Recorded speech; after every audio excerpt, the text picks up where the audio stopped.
it wasn't a day, it was like a 3 month period. I turned 37 and my marriage was trash, my work was trash.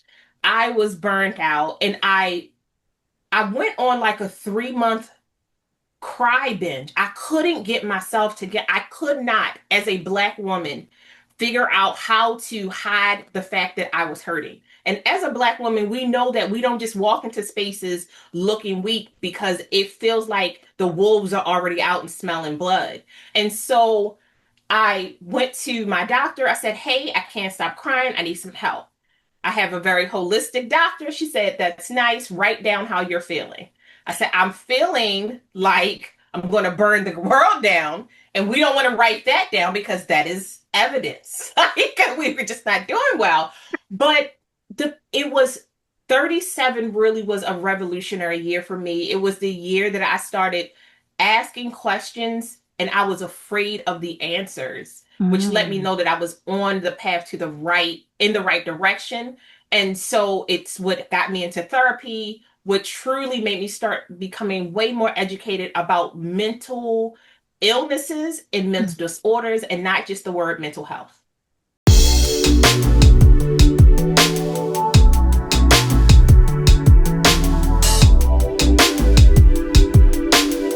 Hey, gorgeous. Welcome to Unapologetically 50 Plus. So, if you've ever looked in the mirror and thought, I don't even know if I trust myself anymore, this conversation is for you. Today, we are talking about confidence after reinvention, what it actually takes to rebuild trust in yourself when life has thrown you off course. Whether that's a career change, a relationship that took a left turn, or just waking up one day and realizing you don't quite recognize who you've become. My guest today is Loveli Brown, and she is the founder of Lovely Esteem. It's a holistic mental health and confidence coaching practice built on one simple belief, that healing happens through honest, judgment-free conversation, not through having all the right answers.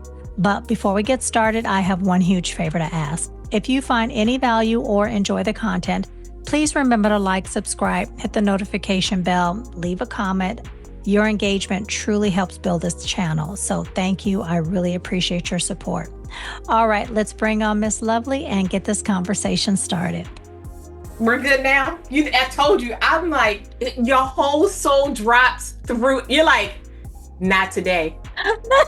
Not today. Not today. And it said, you know what? Not only today, but in the midst of something good, we're going to get you.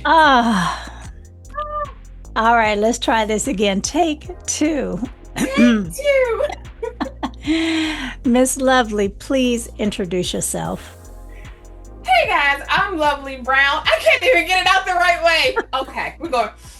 Okay, let me tell the audience, I forgot to hit record on the last one. So it's my fault if her introduction isn't as amazing as the first one. So I'm just going to put it out there and keep it real.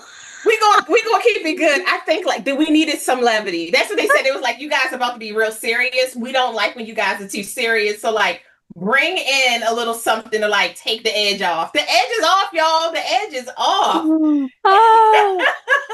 Hey guys, I'm Lovely Brown, the host of the Healing Through Conversations podcast, where we talk about issues that reflect women's lives. So I believe that not only working as a holistic mental health advocate, a life entrepreneur, and business coach, I've learned how to help us articulate our feelings, wants, needs, and desires so that we can break down our lives in downloadable pieces to be able to articulate not only how we feel about our finances, our spirituality, our sexuality, the intimacy that we so desire as we get older. We also learn how to be more intimate with ourselves and love on us in a way that opens us up to be available to the people that we love. Boom. We did Boom. it. Now, that was an amazing introduction, just as good as the first one that we didn't capture. so,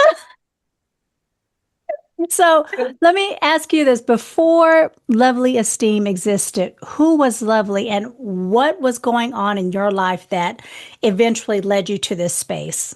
Burnout. I was overwhelmed. I was overstimulated. And To be honest, I didn't know how to be honest with myself. I knew how to be honest with myself in my head. I did not know how to do it out loud. And when you are a person who lives by the code of loyalty and honesty and always doing the right thing, it doesn't always feel good. And you can become the shoulders that everything sets on. Hmm. And I locked myself into a space at work and at home and in my general life where I became the strong friend or the strong person. And I realized that I didn't want to be her anymore. I really wanted her to be buried and me to be rebirthed as someone else. So, was there a day or conversation where you realized you couldn't keep living this way? It was it wasn't a day, it was like a 3 month period. I turned 37 and my marriage was trash, my work was trash. I was burnt out and I went on like a 3 month cry binge. I couldn't get myself to I could not, as a Black woman, figure out how to hide the fact that I was hurting. And as a Black woman, we know that we don't just walk into spaces looking weak because it feels like the wolves are already out and smelling blood. And so I went to my doctor. I said, "Hey, I can't stop crying. I need some help." I have a very holistic doctor. She said, "That's nice. Write down how you're feeling." I said, "I'm feeling like I'm going to burn the world down." And we don't want to write that down because that is evidence. Like we were just not doing well. But it was 37 really was a revolutionary year for me. It was the year that I started asking questions and I was afraid of the answers, which let me Mm. know that I was on the path to the right, in the right direction. And so it's what got me into therapy, what truly made me start becoming way more educated about mental illnesses and mental disorders and not just the word mental health. Okay, so your aha or epiphany came at a really young age, and a lot of women that it takes a little longer. So that's really interesting that it was 37. Because Yeah, I it's know for 30. me, mine was in my 50s. So I I was a think late bloomer. perimenopause was kicking in and I didn't know it. Okay, okay, okay. Yeah, I think perimenopause I was having symptoms, and one of my symptoms was that my mental health was the hormone changes were really affecting my mental health, and I just I couldn't juggle a plate, Hmm. one or two, but I just genuinely could only focus on my children because I knew that they needed me to be here. But everything else, it just fell apart. Okay. So you said this work is personal and you've lived through betrayal and self-doubt yourself. What's the moment you'd point to as the real beginning of your own healing? Honestly, the real moment started when I turned, it was 2010. My uncle passed away.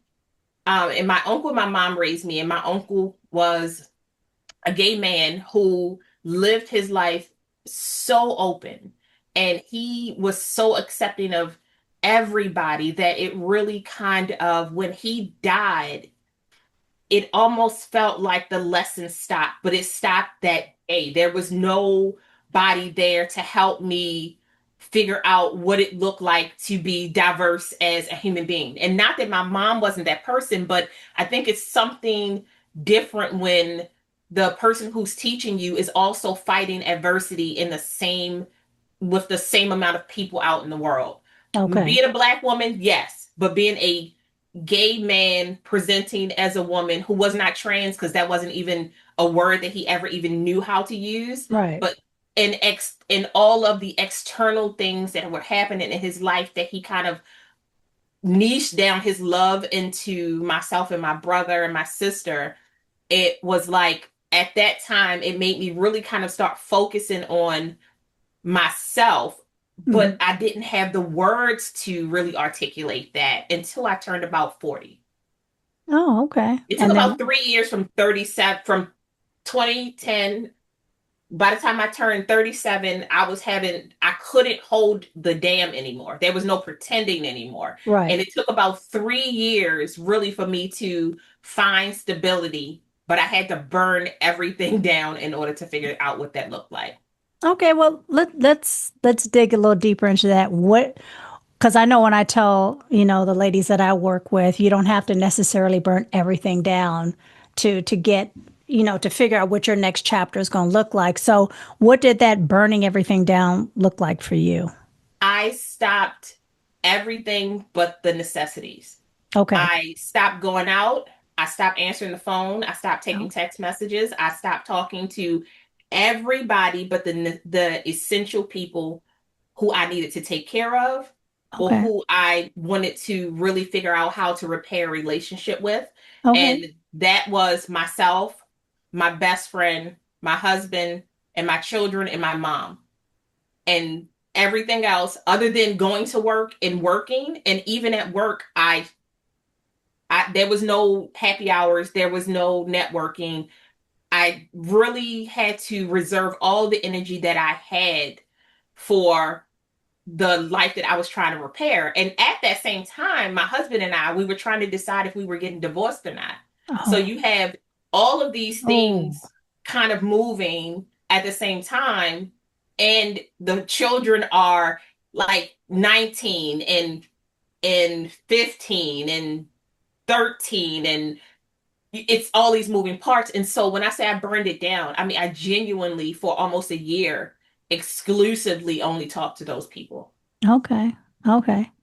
So during that time, because, and I'll give you an example, but during that time, was there anything in particular besides not speaking and speaking to those, but except for those you had to or wanted to, that were in your close circle? Was there any like process that you went through to get yourself over this Transition, because that's tra- what it was. It was a transition. Okay, during going getting over this transition, like for me, for example, mine was I did a lot of every night. It was deep sleep meditation. Because there were some things that I needed to get past in order to move into where I'm at now. So, was there anything in particular that you did to help you move into this next phase, this transition? Yeah, a lot of self-help. So I was doing therapy twice a week. I was doing online communities with other women who were trying to figure out. And the interesting part is that when you're going through all of these revolutions and these evolutions of womanhood, you Mm. don't always have a phrase for it. You just are looking for your people. You're looking for similar conversations that everyone else is having so that you can figure out what that looks like. So I joined a few communities where women were also expressing the same thing. Prayer, the amount of prayer. I would call my mom from the closet while I was sobbing and just be like, pray. And she's praying, crying. I'm just crying. But we did that for so long that after a while, when the tears started drying up, we became codependent on the prayer to help us figure out how to maneuver through. Because it was interesting. I'm her first child. She had me when she was 18. Mm. So as my pain is flaring up, it's reactivating and triggering her so that she is trying to also heal. So we're like helping each other move forward. Affirmations, meditations, learned a lot about mantras, learned so much about mantras, and really the aha moment for me with regards to healing were mirroring exercises, standing in the mirror, Hmm. butt ass naked, talking to myself, accepting all the things about me that I couldn't see and the things that I could see, and trying to figure out what healing continuously looked like for me. I think that's one thing we have to remember is that healing is first of all, of course, going to be different for everyone, but it's not just one thing. Like you Mm-mm. said, you had the mantras, you had the prayer, you had the mirroring, and it's not just one thing.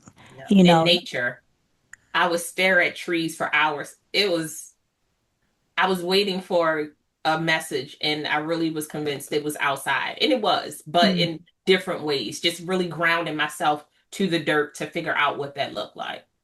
Yes, yes. So let me ask you about your show because it's built on the idea that healing happens through conversation. Why conversation specifically? Why does talking do that other approaches don't? So I really, all of my focus is based off of my culture, the things that work well for me. And I'll be very honest, the podcast started out of a desire to have more conversations with other Black women who were in the same predicament. Ones who have gotten out of it, ones who were just walking into it. Some of us, we were walking together. But in the Black community, the hair, if you go to a hair salon or you go to a barber shop, what do? You talk all day. Right. Even when you're not interested, you wanted the hair. You like, if you could just get me out from out of here. We've been in hot hell for 2 hours. My hair's still not dry.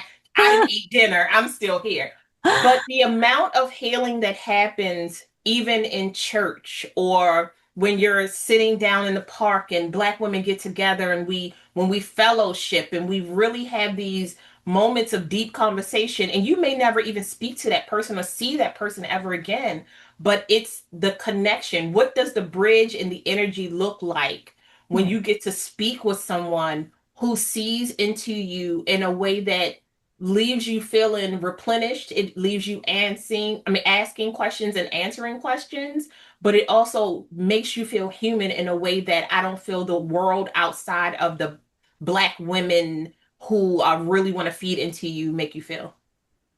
So has there ever been a conversation on your show or just in your everyday life that didn't go how you expected? And what did you learn from it? All the time.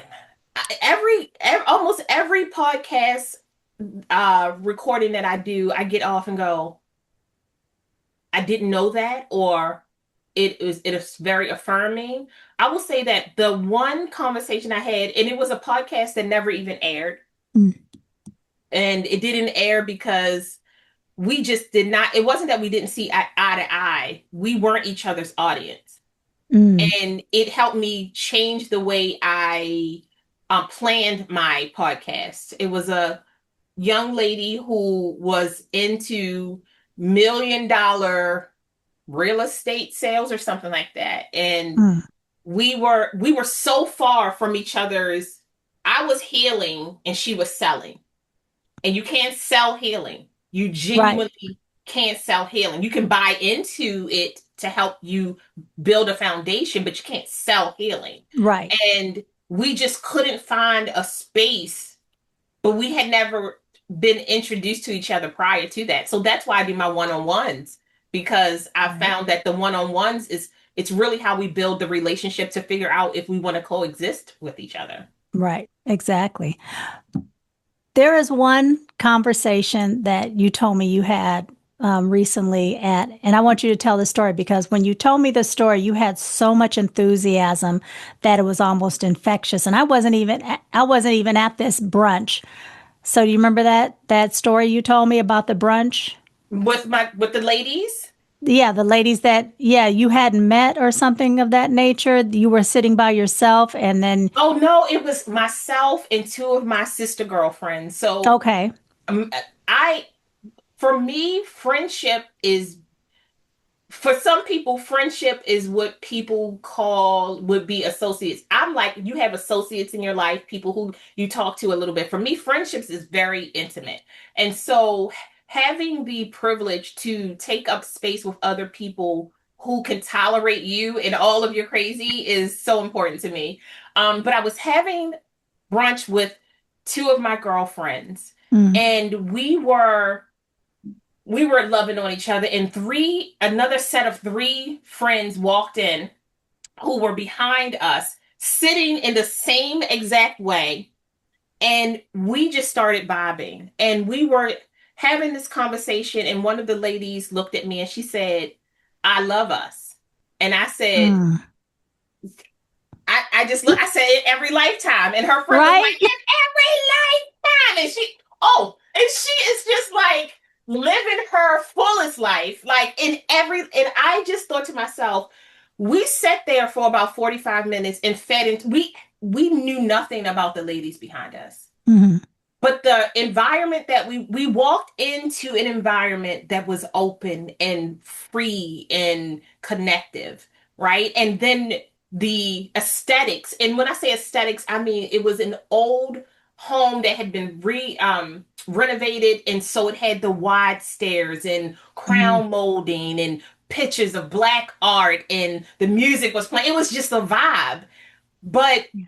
those three women connected with us in a way that when we left there, I mean, we were blowing each other's kisses and stuff. See you later. Like we were going to genuinely see each other. But that's how I feel about all of this. It's how I feel about Miss Parker. We spoke to each other one time before we recorded a podcast conversation. I mean, the podcast episode.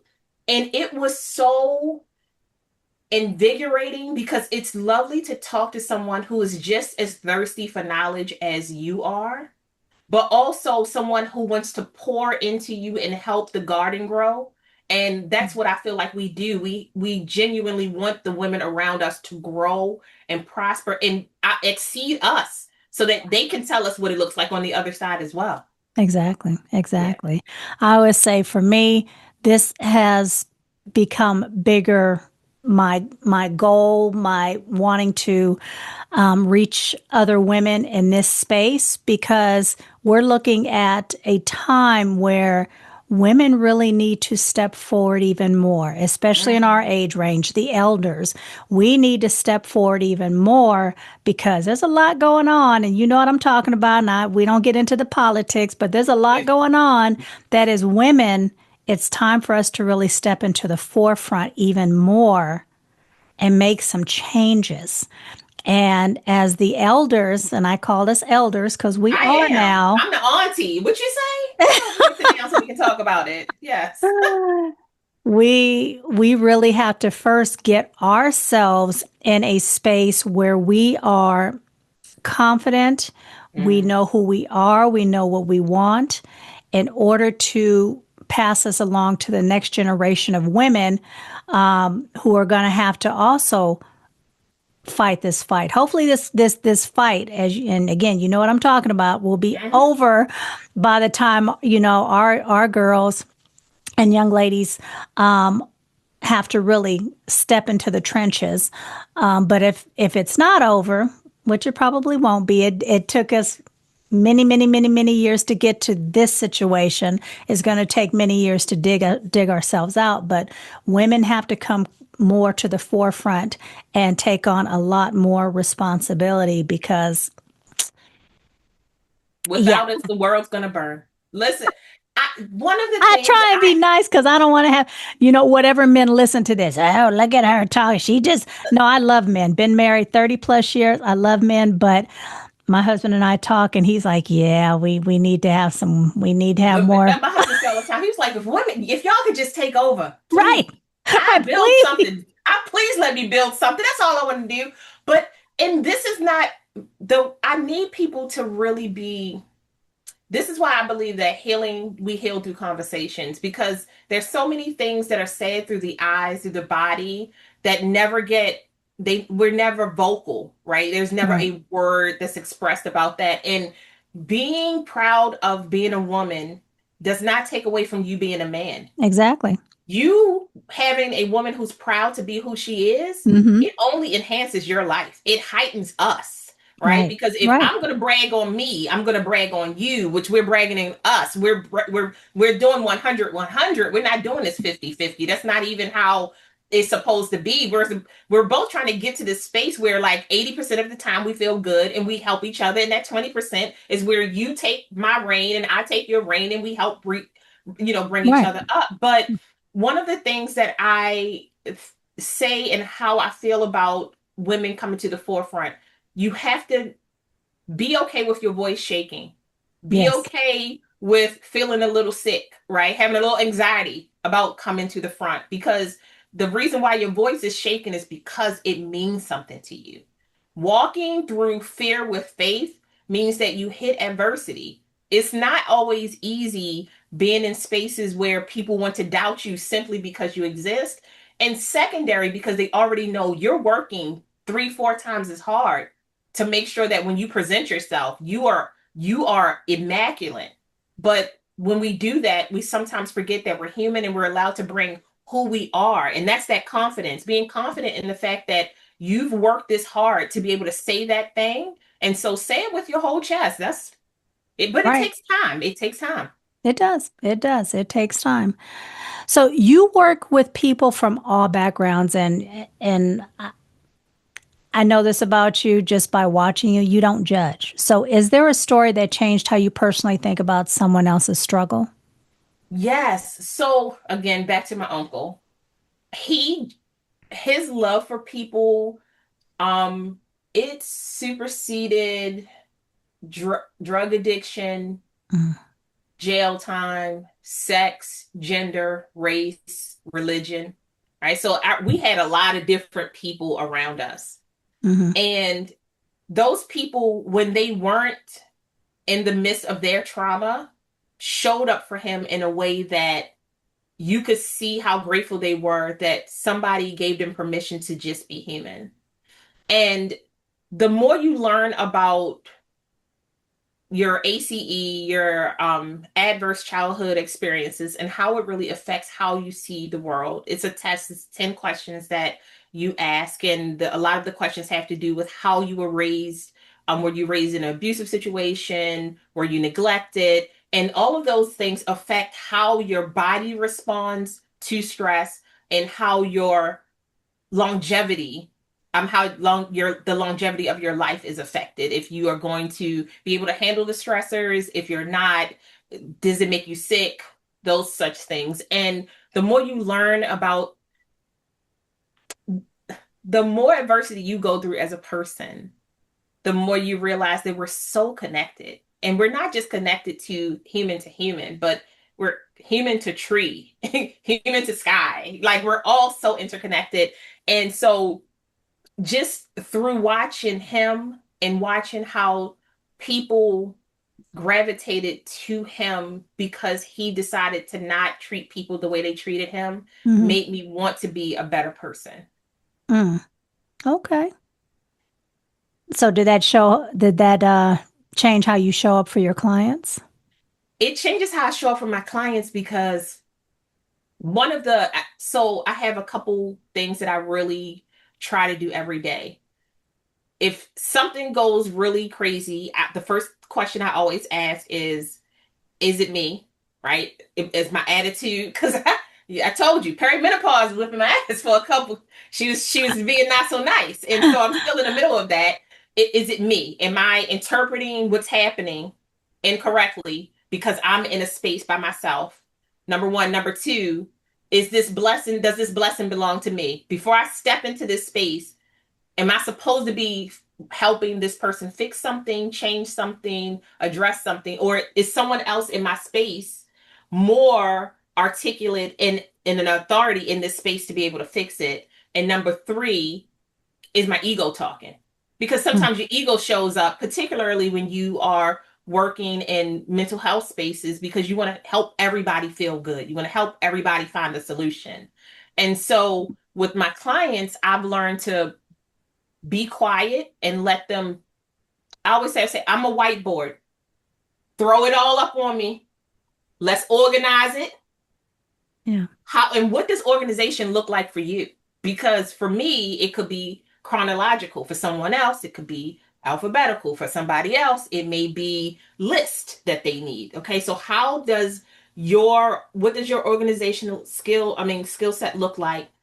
What's important to you, what things are not important, because the things that are important to you may be very low on the totem pole for me, right? So how can my silence help you quiet the noise so that you can hear your own voice? Which, and not in a therapeutic way, because I'm not a therapist. Like, I am quick to say I love counselors, therapists, psychologists, psychiatrists. I'm a helpmate. I'm the whiteboard, organize it, go back to therapy, have them diagnose it, come back, let's talk about it, organize it again until we get it to a place that you can download it and manage what's happening, manage the files that are in your mind. And so when people talk to me, I try my best to be very quiet and not in a disrespectful way, but I want to listen to you so I can understand it and not so I can respond. Exactly. Exactly. So a lot of your work centers on rebuilding trust, not just in a partner, but also in yourself. So which one is usually harder to rebuild? Self trust. We are so easy to forgive other people because we're bred to be um performative in our acceptance of things. Oh, you hurt my feelings, but you were having a bad day. I forgive you. It's okay. Meanwhile, you're like, I had two cookies last night with my fat ass. I knew I needed to do that. Instead Girl, of, right? you Instead of are so having, you are that's so true. And it's I never thought about it that way, but that's so true. Yes. And so, and even in betrayal, and this is where like I initially started coaching in the infidelity space because I've gone through it. I know what it feels like to be sitting on the floor thinking to yourself, I did everything, and now look at me. And then you don't trust yourself. You don't trust yourself to make decisions for yourself because your trust was violated by someone else. Listen to how that sounds, right? Yeah. But because you felt I am the firewall for my life, and I couldn't even protect me from somebody else's thing. So you lose so much trust in your decision making. And once you lose trust in your decision making, it's not like you're always making decisions about houses and cars. It's like, well, can I dress myself? Can I trust myself to pick friends? Can I trust myself to go to this place and do what I need to do? It's those little moments that we don't pay attention to, right? The microaggressions that we put towards ourselves and where we lose so much trust and we have such a hard time rebuilding that space because we're never taught how to grieve the loss of the life we thought we were going to have so that we can open Right. up space for the life that we deserve to have. Exactly. Exactly. Yes. Yes. She said, Yes. You still yes, no, yes. So It what are some of the signs someone actually has rebuilt trust in themselves? it's small things. It's learning how to celebrate the small wins. Mm, And I genuinely mean that, right? I got to a point where I would like note to self, you took a shower today. Okay. And that's after everything falling apart, right? right. Because when you are structured to always be on, to always have it together, you don't even have a checklist because it's like Groundhog's Day. You wake up, you take your shower, you put your makeup on, you get in your car, you go to work, you eat your lunch, you do the thing. But when your life is disrupted, it's celebrating small things. Hey, I didn't cry for 3 hours today. I I drove down the street and I was able to listen to that one song that used to trigger me like it was no tomorrow, or I was on the road, or I walked past a lady in the market who smelled like white diamond and it didn't send me over the edge. It's the little moments like that. But it's also when you say hi to someone new at work and they say, "Oh, do you mind having lunch?" And you go, "Okay, sure." And you didn't have to second guess that. Why are you trying to be friends with me? Why are you trying to talk to me? Mm, Who are you? Right? Those moments where you start to feel better than the self that you thought you were supposed to feel like. Because the truth is that the reason why we don't trust ourselves is because there was a part of us, our intuition, she kept speaking up. We kept swallowing her. Like, no, hmm you can't be right. You can't be right because the life that I imagine, right, my fairy tale life, none of these things happen. And so Right. you keep ignoring your intuition and she just keeps getting louder. And when the shit hits the fan, she doesn't say I told you so. She just goes quiet because now you have to figure out how to repair yourself. Right. And so self-trust really looks like learning how to listen to your intuition in a way that is not trauma informed, which is work. It's hard work, it's lonely work, and nobody on the outside can tell you what that looks like. We can only hold your hand while you walk through it. I like that you're talking about the intuition because I think a lot of us forget how important that is. And especially as women, I believe our intuition is much stronger than men's. I truly believe that. We have that intuition that you're like you're saying, we're not listening to it enough. Yeah. And that is really doing us a disservice, especially as we get older. And I know we kick ourselves and say, well, why haven't I figured this all out, at 50, at 60 or whatever, because we stop listening to that our inner self, that intuition, that third eye, or whatever you want to call it. Yeah, You yeah. stop listening and you push, like you said, you pushed her away to the point where she went quiet. And And that's the getting worst that place to back get it. takes work. It takes a lot of, what do they call that? Shadow work. It takes a lot of work. Shadow work is tough. You just Yeah. you just underneath the covers, just crying and drinking your tears. You're like, what is happening to me? Why do I feel like this? And and when I try to use I statements. What I loved about going to therapy, things I loved about going to therapy, learning I statements, Mm-hmm. getting permission to express your emotions, having space to say the things out loud that stay in your head, things I did not like about therapy, having to go through so many therapists to find your person, but then realizing it's the same thing with your spouse or a relationship.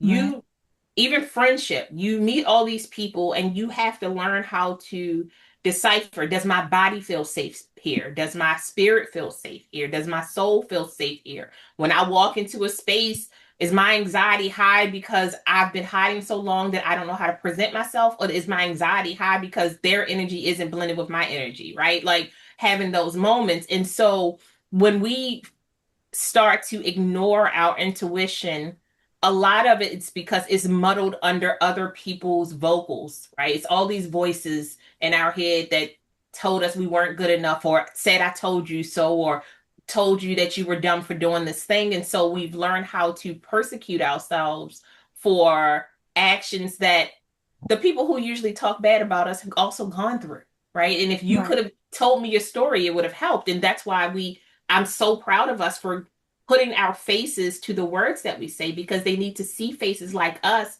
talk about these things so that it doesn't feel as taboo. Like you can crack the closet open, it's gonna fall out anyway. Just do it sooner. Right. Like Right. Exactly. So you talk about learning to say what you feel without guilt. Where do you see that guilt showing up most in the people you work with? it shows up in accepting other people's responsibilities, um, period. But it really shows up in spaces where you know that there was a certain level of expectation that needed to happen, and you gave grace to save face, right? We have Mm. this really, it's in, I'm not saying all Black women, because I get it. Not all women, I hear you. But Black women in spaces where we don't always exist, or where we coexist in a very minute, minor way, we spend a whole lot of time trying to navigate different conversations in different languages, even in English, to make sure that we show that we are equipped for the job, that we are highly intelligent. We are, if the job required 10%, we're putting in 70%. We're staying late. We are helping do other people's work. And sometimes we're frustrated because it's not moving as fast as we think it is. And we also, and this is something that I learned about myself in the last year. My husband and I are working on this together. We don't know how to celebrate in corporate spaces, because we, in corporate spaces, when you show you're done, you get more work, right? And we're already working at such a high level that any more work, honestly, is going to break us. It's going to start showing the cracks in the foundation that we know we shouldn't even be holding on to. And so when someone says, oh my God, you did such a great job on that presentation, we usually go, that was good. That was good. So what's the next thing we need to do? We don't even stop to take a Right. moment to say, even in the bathroom, like, damn, Lee, you did that. Like, Right. yeah, right? Because you don't even want them to see you smiling or celebrating, because you don't know if it's real or not. And so when you can't even trust that the places where you're putting in the work and that you spent the money to get the education are going to show up for you, that's a trust issue right there all by itself. But that's systemic. And we say we want to talk about politics. So, Read into that what you want. 300,000 women lost their job in 2025. Boom. Girl, Educated. girl. But I also think, you know, not just in corporate America, even here in our own space when we're building our own business, we don't stop to say, "Oh, No. I did that." I have to catch myself. I have to catch myself because, and I've told this story many times. 2 years ago, you wouldn't have caught me in front of a camera talking to people, She said, talking to get in, talk y'all. right. You wouldn't have because I was very worried about what other people thought. I was worried about will they want to listen to what I have to say? Do I have the credentials? All the things. So we don't stop enough to say, look at what I've done. Even to yourself, even if you just Even celebrate within yourself and say, look at that. You did that. you know? and that's where we come in for each other. That's when we were talking doing our podcast recording on my podcast, and I was saying I'm always looking for bridges. We celebrate each other so well. And so that's what sisterhood is for. That's Right, what building the proper community. And because you can build a community of people who don't want to really see you win, right? They're just waiting for you to fail. right. So building a proper community, and I don't mean an egotistical centered community, but people who genuinely are on the same path, who are connected in ways that are more than just financial. Because those people are going to say, girl, I see you. Did you see you got the 300 people? Did you see you got the 500 people? Like they're celebrating all of these things with you because sometimes we are the poster child. Like they're like, say, because somebody who's listening to this right now is like, I'm not showing my face for nothing, but this is good. And you're like, no, come on outside. Right, Come on outside right, on the front porch. We want to right. see you do it. And so having that, when I talk about small wins, I really talk about small wins. It's like high five. When we finish recording our podcast, I always go, we did that. Like Right. saying it out loud. That when I talk about articulation, I really mean saying it out loud so that you hear it bounce off a wall and it comes back into you. Because there's something very different when you're in your head and you're like, versus when you're like, yeah, like it's a different feeling. And so being able to have those moments when you hear yourself take care of you, you build trust back in the fact that you can do the thing. And I think we've also been, and maybe this was something you were going to touch upon, but you said you're not going to talk about politics, and I agree. We're trying so hard, y'all. I know, but we have been conditioned not to pat ourselves on the back. We have been, that's, and I know, and it comes from family and it comes from outside sources, but we have been conditioned not to say, you know what, you looking pretty good. Look at you. You did that. Because they look at it that you just, you being cocky, you're being, you got an Conceited. ego. You And need it's to like, humble yes, I yourself. I'm do. like, do you even know the definition of humble? Because if you did, you would never say it to another person ever.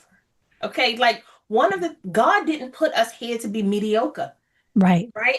And everybody isn't here to spread the message of spirituality in the same font, Right. tone, language, right? Right. Aesthetic. And so having those people say, Miss Parker, you did a great job on that podcast the other day. Even if you say, thank you. Later on, when you laying down and you rubbing your feet together when you're about to go to sleep, you're gonna be like, I did good, I did good. And that makes all the difference because sometimes you need people to tell you it's okay to love this thing. So because like you said, we've literally been trained that if you take care of yourself too much, you're Right. selfish.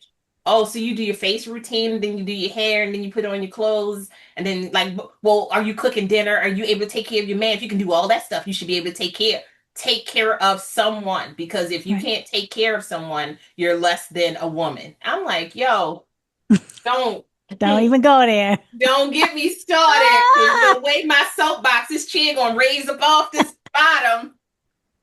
You know, just we have to learn how to we have to learn how to smile for us. I know we're always told, as particular as Black women, if Hmm. when we were younger, oh my God, smile, sweetheart, it's okay. And it's like it's not always okay, Right. but we can smile inside and we can smile to ourselves, sit in the car and be proud, like, hey, I didn't cuss that person out at the market today. Boom, we did good. High five. Ah, get Right. it? Right. The small, like you said, the small wins. The That's a small win. small win. Yes. Woo. Uh, So you connect confidence to the body, not just the mind. I'm talking about your style, your posture, your presence. And that's one thing I was really like watching about you because you have that presence, you have that style when you come on and do your podcast and when you know on TikTok and all the other platforms. Can you describe what that shift actually looks like in someone or even so in I yourself? I really believe in healing from the inside out and the outside in. It's a dual conversation needs to be had. And healing on the inside is spiritual work, not religious work, spiritual work. Hmm. It's learning how to reconnect with all the parts of you that don't ever get to speak. And then the healing from the outside are all the parts of you that get to speak.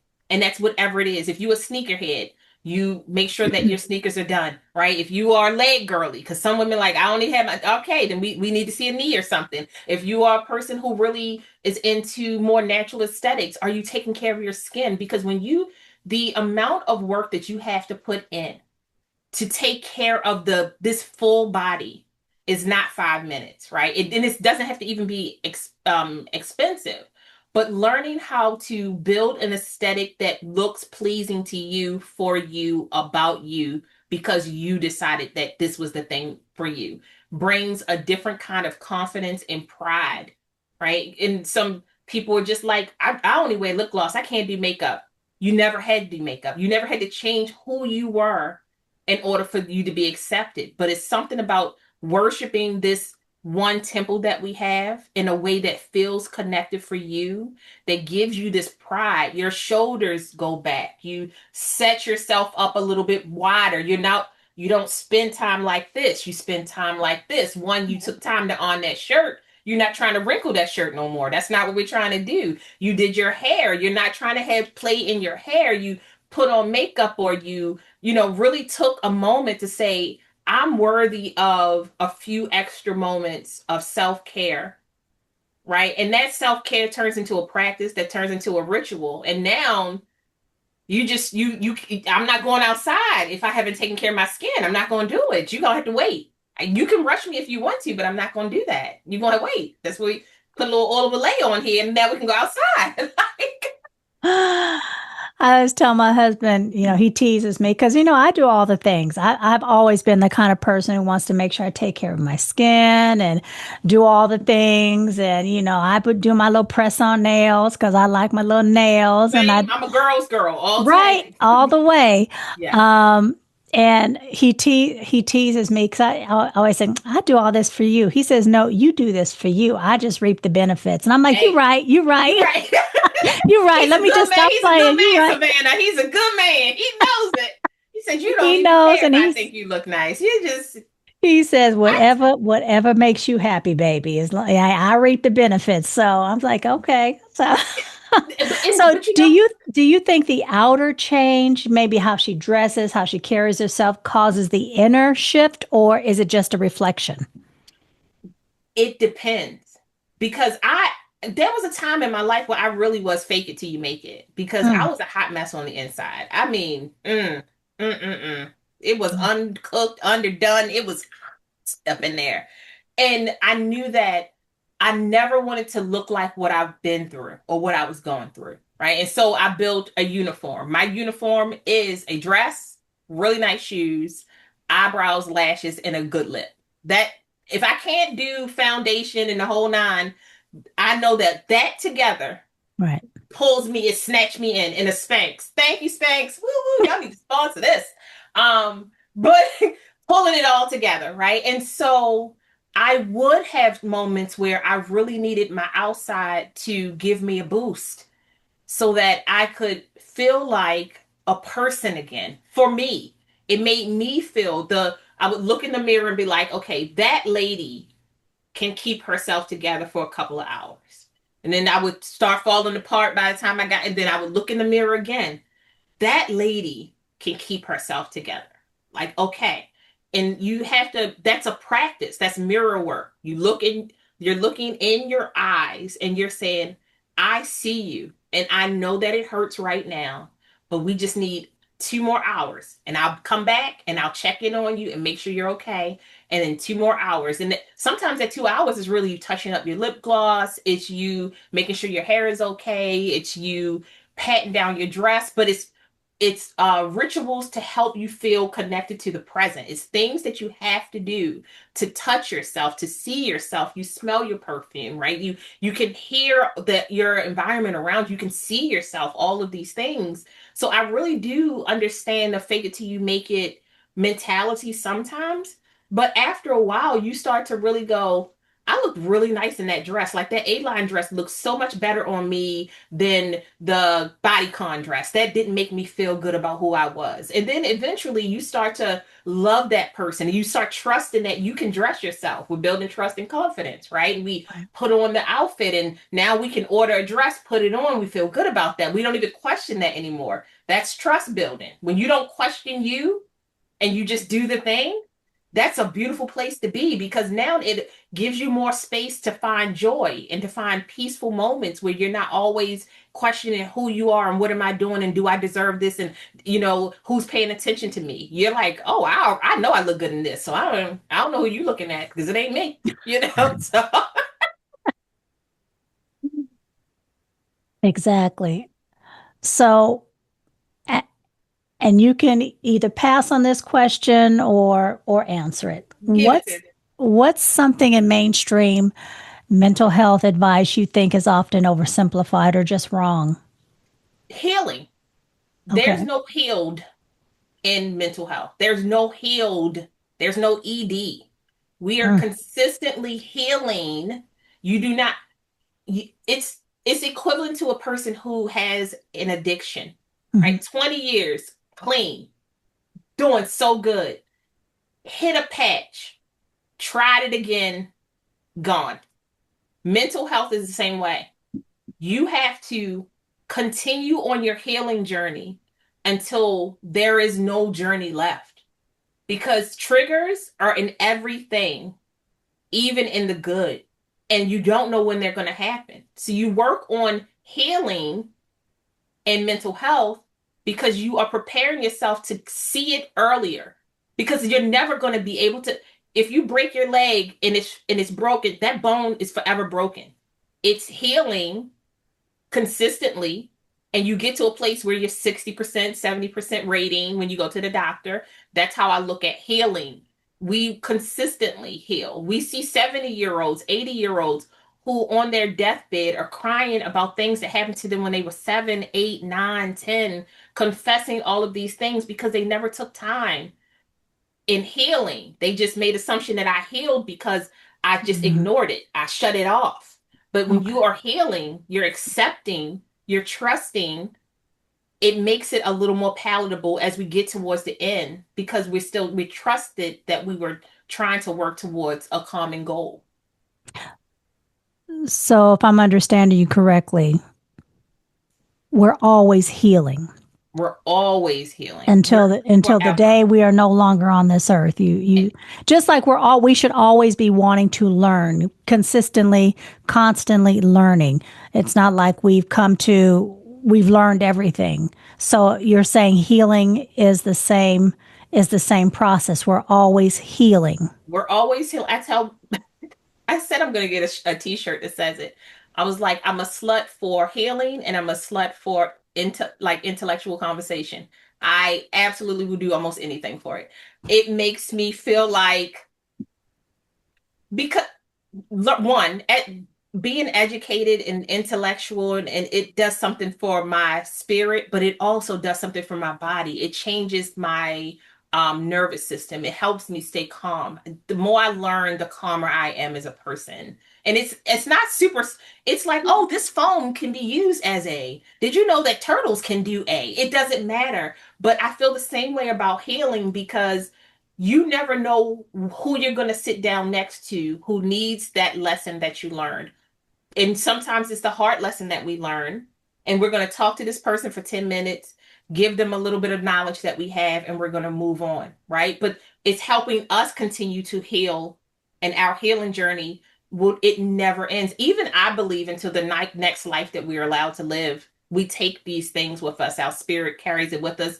And us healing helps change the DNA of the children that we have pushing forward as well. The more we heal in our generation, the better we are to our children, the better their nervous system are. If they ever decided to have kids, they also are helping heal our lineage and our legacy. And that is so important. Okay. Okay. You've written specifically about resources for Black people, LGBTQ folk, and people of color.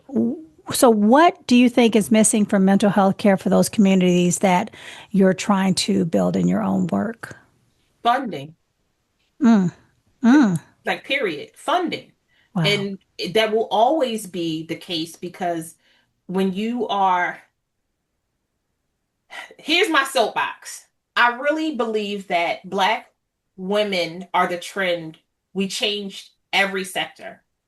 And when you are the trend, and I mean that so wholeheartedly to the soul, like spiritually, how we feel about the world spiritually, and then how we feel about it in our soul, and then how we feel about it in our finances, and how we feel about it physically, how it manifests from us. It's stolen consistently and given to everybody else and then watered down and then told that we're told it's worth nothing, and then we find out that it's $5,000 for a procedure in order for you to get this thing done to look like this particular thing. Girl. But I feel the same way about the LGBTQ community, Black men, Black women.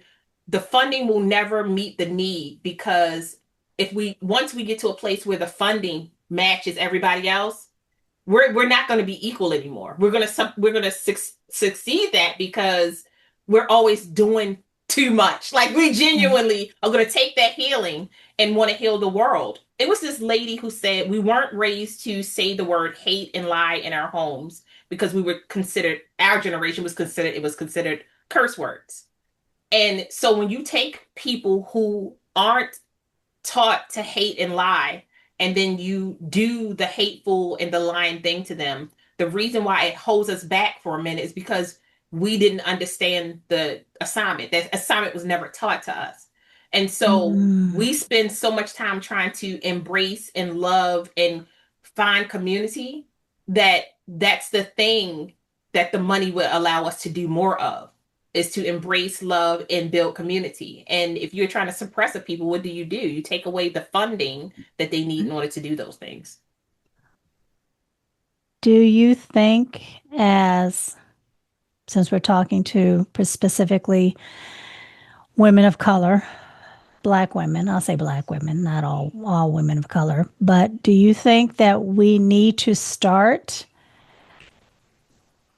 giving back? And what I'm saying when I say give back, as you talked about hate and lying, do you think we should start giving what we receive? If that Wow. question makes sense. That makes sense, but no, I think that's what makes us, it's, this sounds so crazy, but it's always what makes us right, right? We watched a candidate that people may not have cared for, right? We watched them try to help at least stabilize a nation. And you're Black, you're a woman, and you're proud of who you are.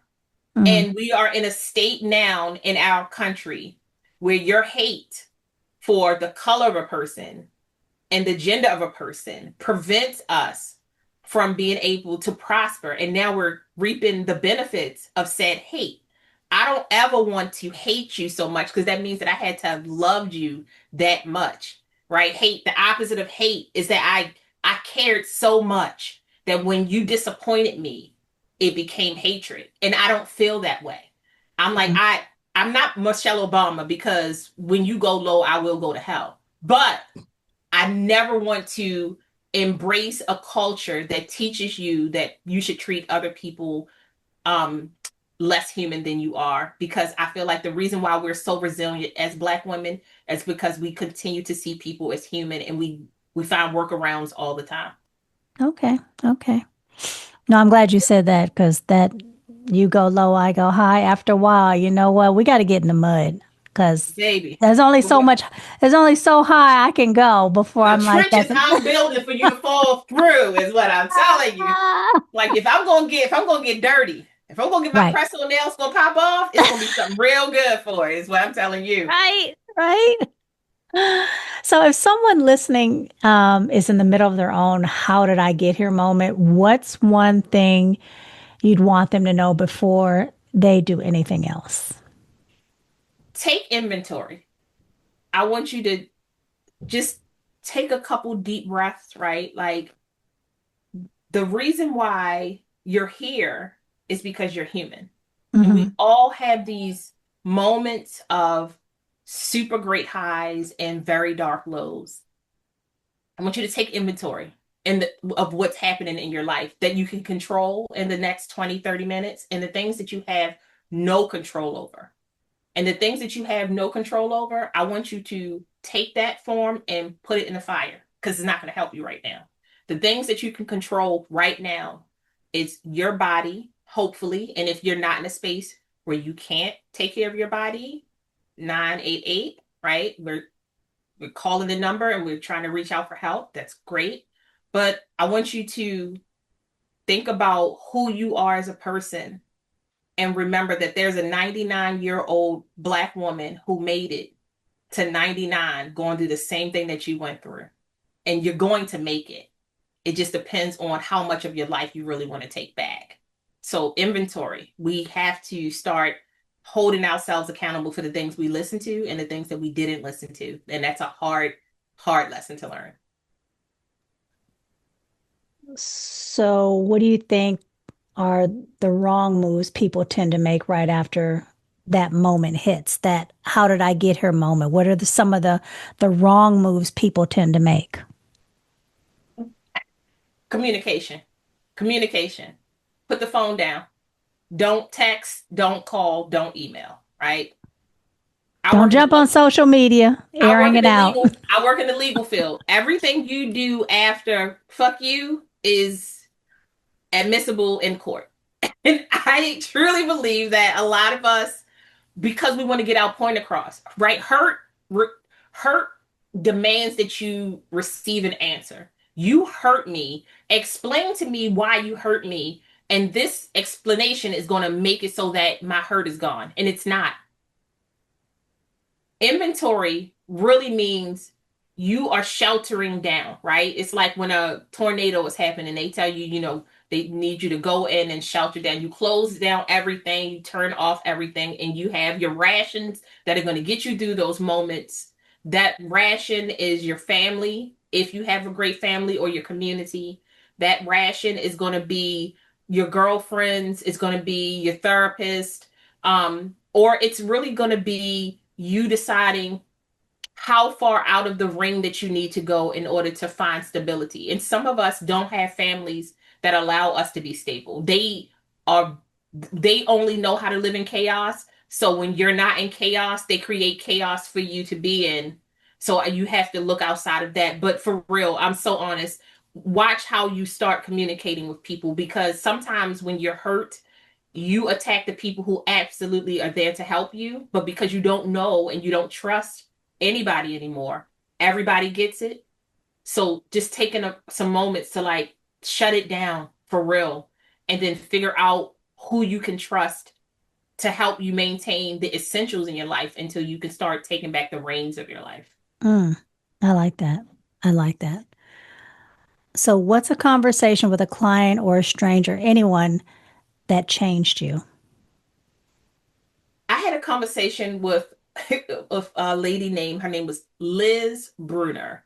Liz Bruner, as she was an anchor woman for a news channel in Chicago, and she was able to interview President Obama. right? And she is not a black woman. And she was explaining how as she was turning 65, she was going into the third phase of her life, right? She never looked at transitions as these diminished things. She looks at them as the phase of the life that she was going into.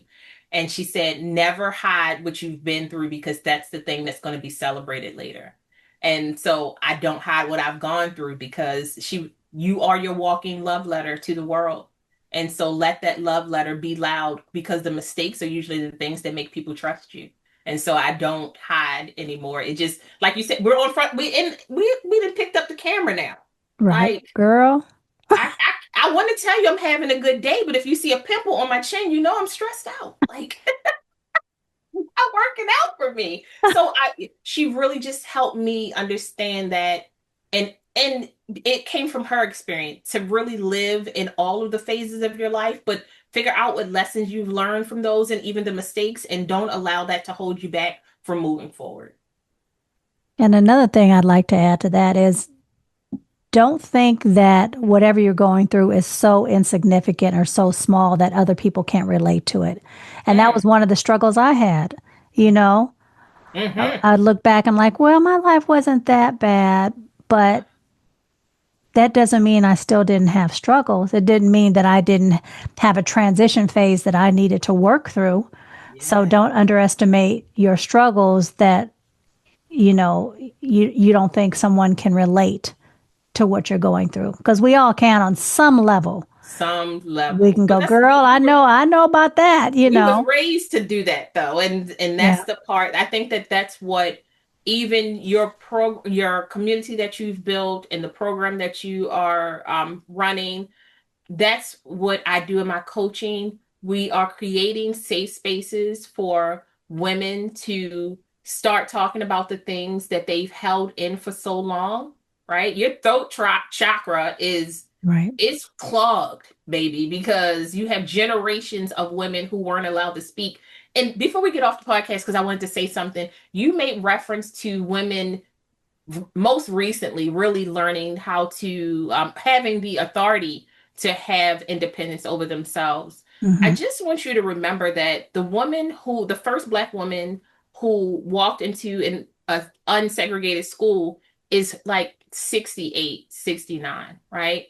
And the first sets of women who were allowed to have their own bank accounts and buy their own homes were in the late 70s, early 80s. We are not far removed. Technicolor existed in the 50s. Martin Luther King was not in black and white. I need y'all to like work with me here. So Right. when we're talking about the independence and autonomy over women's bodies, we've been doing it for years. We've been fighting for years. And now we have a space where we can talk about it. And so I'm so proud of what you're doing and that you're giving safe spaces for women who have aged out to tag back in and figure out what life looks like for themselves. Thank you. Yeah. Yeah. Yes. Just take it. Just take it. She's like, Yes, I take it. Thank you, lovely. Thank you. okay, good. She said, I want to do it. Okay, sure. It's so good. It's so I am. I'm so grateful that you gave me a space. You know how I feel about time and equity, and you giving me the time to spend with you again. I am honored. Yeah. I really appreciate that, and I truly love what you're doing because I don't see us represented, and I say us, I mean the 50 plus who killing it. They're killing the Killing it, game, girl. killing it. And so I love seeing spaces where we're allowed to be vocal and use our Right. voices to help each other feel seen. I want us, and that even goes for the ladies that follow you. I want us to stop being afraid to use our voices, you know. And it's not just black women, it's all women because honestly, the only way to get past this where we are right now in the world is for all women to come All. together, stop being divisive, come together and start really picking up the mantle and saying we not going back to our mothers and our grandmothers No. way of life. We not Talk to Nana. Nana wasn't as happy as you think she was. Just right. talk to her. Exactly. Exactly. She had to do what she had to do in order to survive. And Yes. we've moved past that. Yes. And we're going to keep moving forward because I don't want my daughter to have to even think that's a possibility to go back to where it used to be. No, that's And not going to work for me. it's not going to work for me either. Yeah. Both me and you, we're going to be digging trenches, Digging trenches. dropping people down. I Exactly. couldn't agree more. And I do adore you. And thank you so much Oh, for having me on your podcast. Like, thank you for being here. So, what I loved about this conversation is that Lovely didn't hand us a formula. She handed us permission to still be figuring it out, permission to feel guilty about your feelings and to unlearn that guilt anyway. Permission to believe that confidence after reinvention isn't about arriving somewhere perfect. It's about trusting yourself one honest moment at a time. So, a few things I want you to sit with. Reinvention doesn't have an age limit. Confidence isn't just in your head, it's how you carry yourself. And healing doesn't require a perfect answer, just honest conversation. So, here's my question for you this week. Where in your life are you still waiting for permission to trust yourself again? So I'd love for you to sit with that and drop it in the comments. I love to hear what you have to say. So Lovely, thank you so much for this conversation and for your honesty today. That's one of the reasons I really like watching you because you're just the way you carry yourself when you're on camera and just how honest and open and genuine you are, that really draws me into what you have to say. And I'm sure it draws in a whole lot of other women. So, and gentlemen, because I think men need to hear this too, not just yes. women. Men need to hear it too so they understand at this stage in our lives where we're coming from. So I will definitely have Lovely's information in the description below. Please check out her podcast. She is on all platforms. She I'm somewhere every day. every day. So please check her out. Any last, Lovely, I haven't asked this in a long time for my guest. So what does unapologetically 50 plus look like to you? It looks like any damn thing you want it to look like. Mm, That is 100%. I think that if you stop and question should you do something, systemically somebody has beat you down. It's mm, whatever you want it to look like that day, and make sure that you are enjoying it, not for someone else. mm. I like that. I like that. All right, ladies and gentlemen, if you're watching, Um, check out Miss Lovely. Again, I'll have her information in the description below. So thank you so much for joining us, and I'll see you again real soon. Bye Bye. guys.